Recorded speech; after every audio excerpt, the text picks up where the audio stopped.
The Holy Gospel according to Matthew, the 22nd chapter. Glory to you, O Lord. Then the Pharisees went and plotted to entrap Jesus in what he said. So they sent their disciples to him, along with the Herodians, saying, "Teacher, we know that you are sincere and teach the way of God in accordance with truth, and show deference to no one.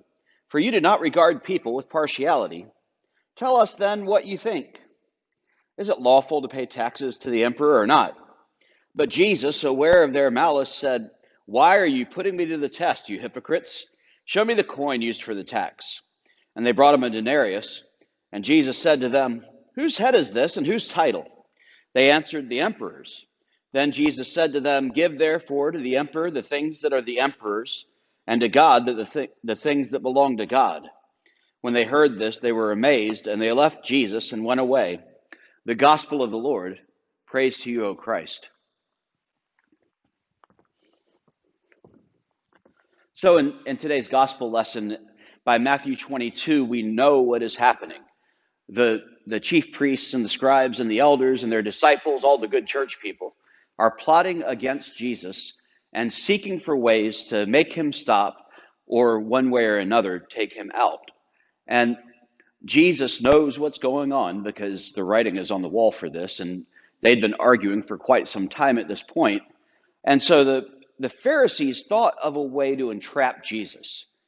Remember that they were living in the first century Roman occupation of Jerusalem. That's where the temple was. And so, of course, they were required by law to pay taxes to the emperor. And the Pharisees knew that if Jesus says it's lawful to pay taxes to the emperor, and this is the thing that we're supposed to do as faithful citizens of Rome, then the people would be angry. Because people in first century Palestine liked paying taxes just about as much as people in 21st century America, not very much. And Jesus also knew that if he were to answer it is unlawful to pay taxes and make the people happy, that would make Rome angry, and Rome tended to express their anger with crucifixions and torture. And that's not what Jesus was going for either.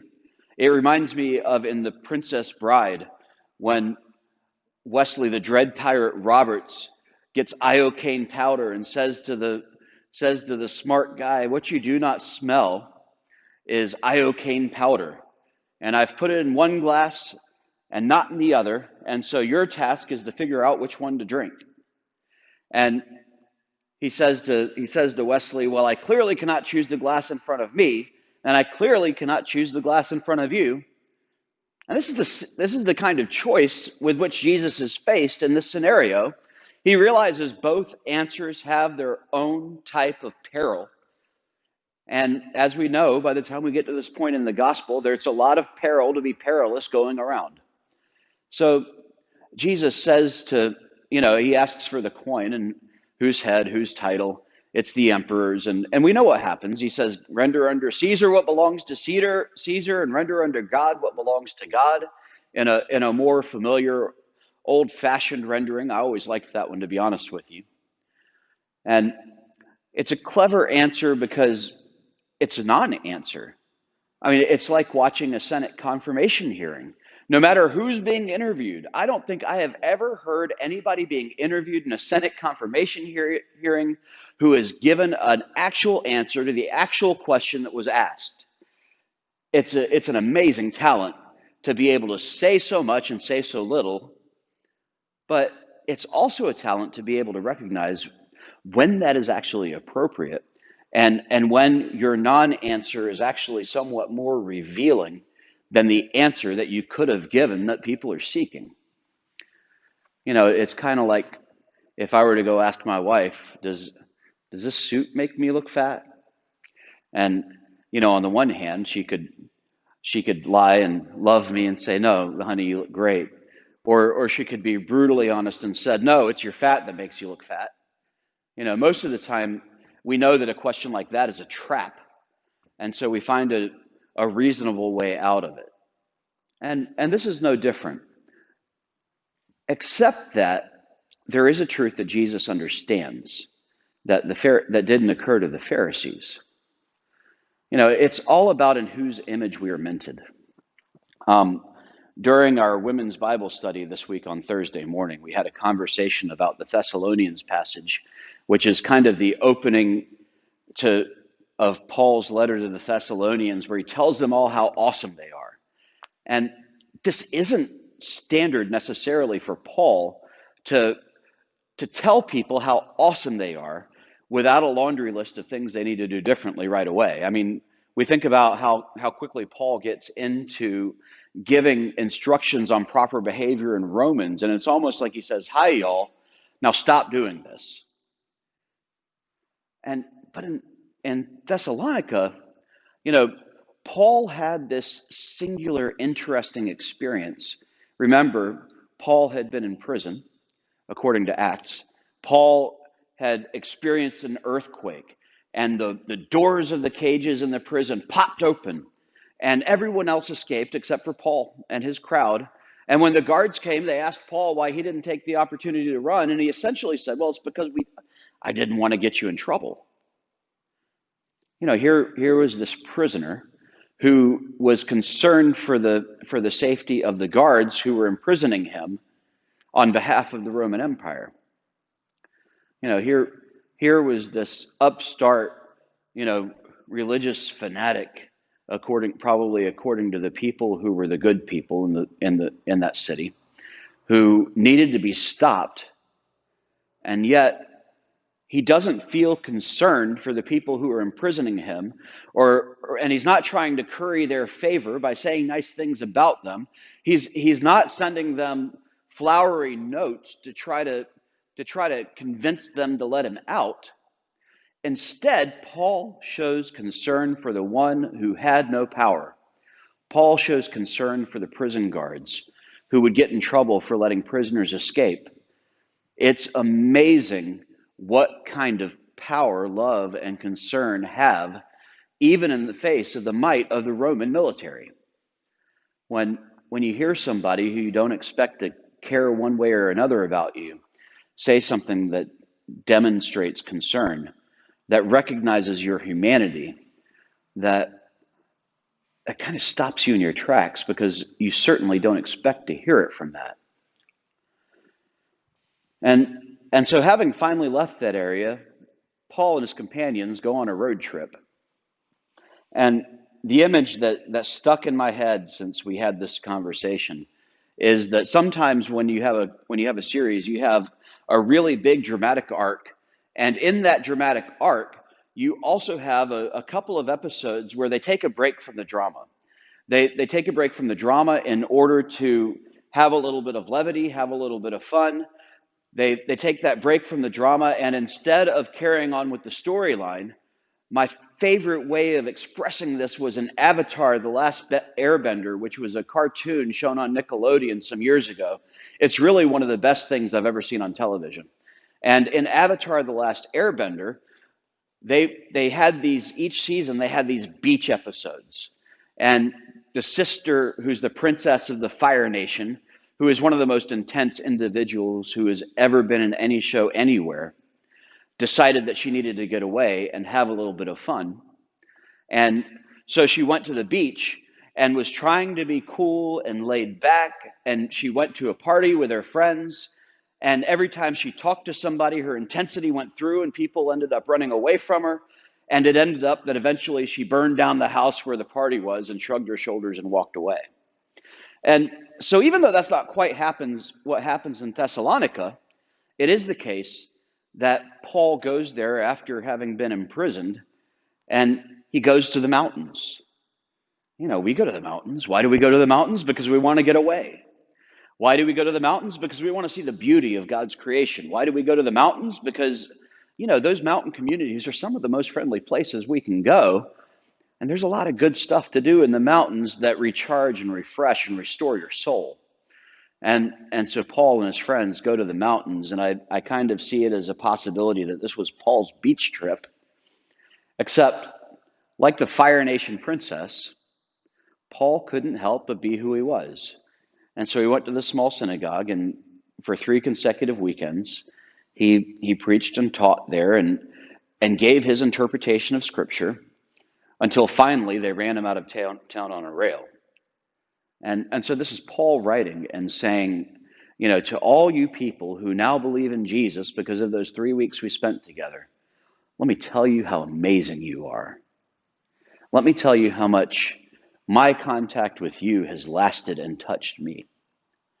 It made me think about, what it means to have a story behind you, and how the story that we carry affects us.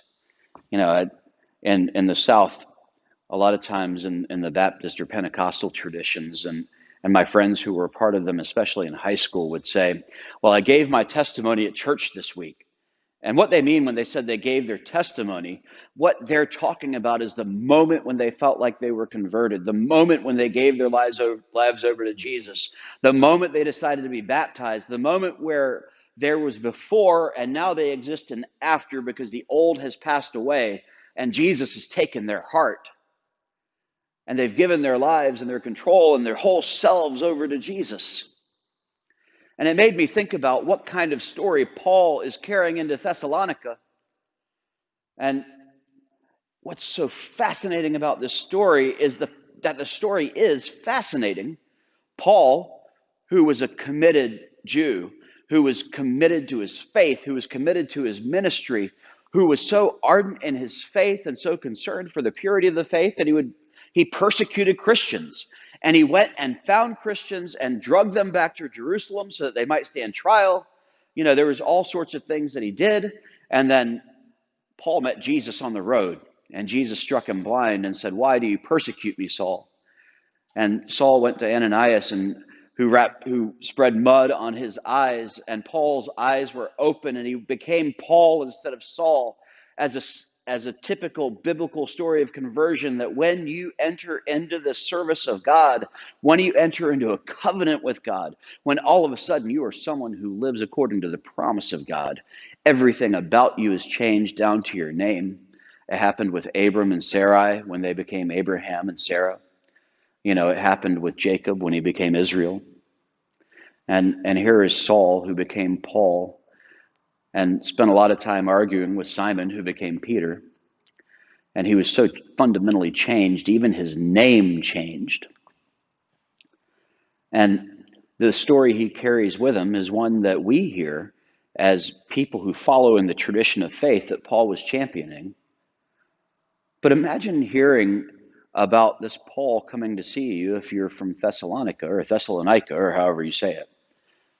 If you're a Thessalonian and you imagine a small town community where people are close knit and where everybody's name, and you probably live on streets where your grandparents lived and maybe named after them, and all of a sudden this foreigner comes who's not only from another part of Greece, and they didn't get along all that well with other parts of Greece anyway, but he's from the Roman territories, and more, he's from Jerusalem, that backwater town over there, at least as far as the rest of Rome was concerned.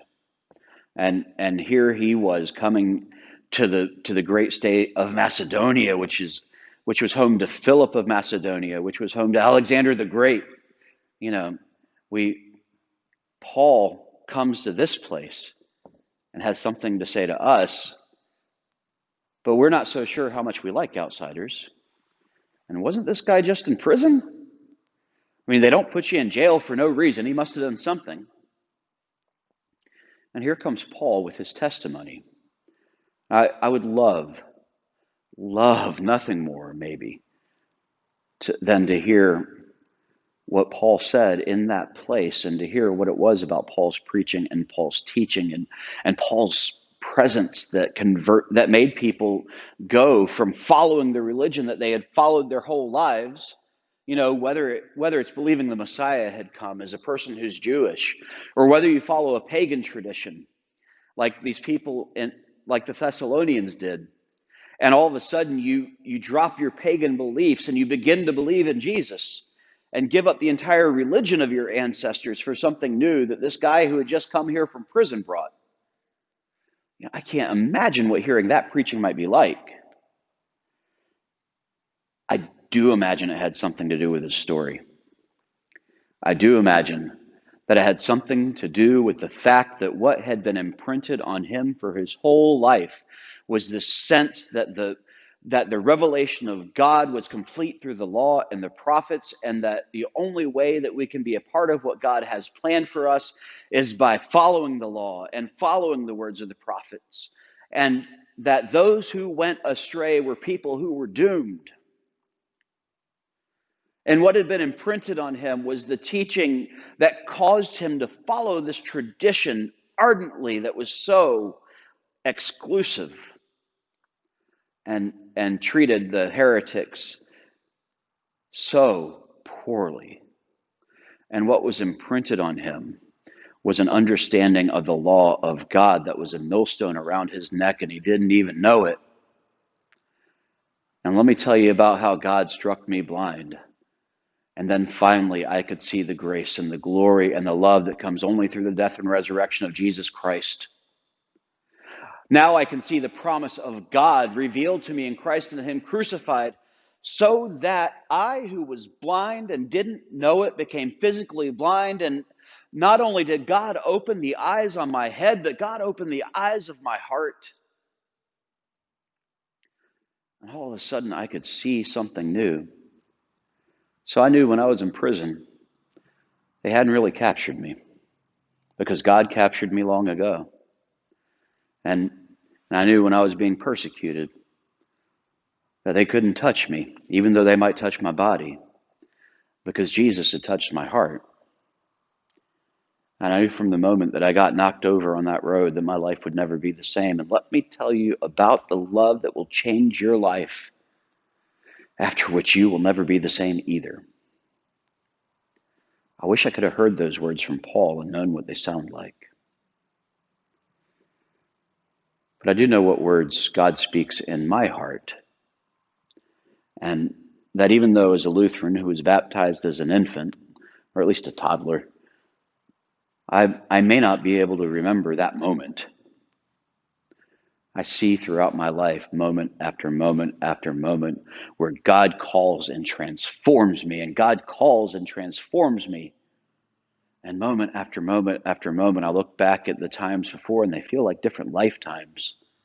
Because what God does in our hearts changes us from the inside out, and we can never be the same again. And, in some ways, we want to think about what this conversion looks like. And, we think about someone like Joel Osteen, who says, live your best life now, and all these, 10 simple steps for living your best life now. And, here's how to look good and follow Jesus and all the rest of it. And that can be seductive, because I like stuff. I like to feel good. I like to know that if I follow Jesus, everything's going to fall in line. But Jesus never promised that. Jesus promised, follow me and you will suffer. Jesus promised, follow me and everything will change. And it reminds me more of what Shane Claiborne said. All my friends were finding Jesus, and they all told me how it got everything in their lives in order. And I found Jesus, and it messed my whole world up. I imagine that is something similar to Paul's testimony as well. Because Paul's testimony is so similar to what Jesus says to these Pharisees when they hand him the denarius and they ask him the question, is it lawful to pay taxes to the emperor? And Jesus says, whose face is on this and whose title? And they say the emperor's. And Jesus says, render unto Caesar what belongs to Caesar, and render unto God what belongs to God, because the emperor can put his face on this gold and on this copper and on this metal and on these statues and upon this nation all he wants. But the gold and the copper and the metal and the rock from which the statues are built belong to God. There's not a thing the emperor can do to change that. And there might be a lot imprinted on Paul that he could never let go of. But everything in him belonged to God. And everything in us belongs to God too. This week, let's consider what's imprinted on you. What is it that God gives you that messes your life up in the same way that Paul's and Shane Claiborne's were? What are the things that God calls you to do that you could never imagine outside of the grace that you have been given that changes everything about you day after day after day? How is it that you can live this love that's been imprinted on you, knowing that everything you are belongs to God? Amen.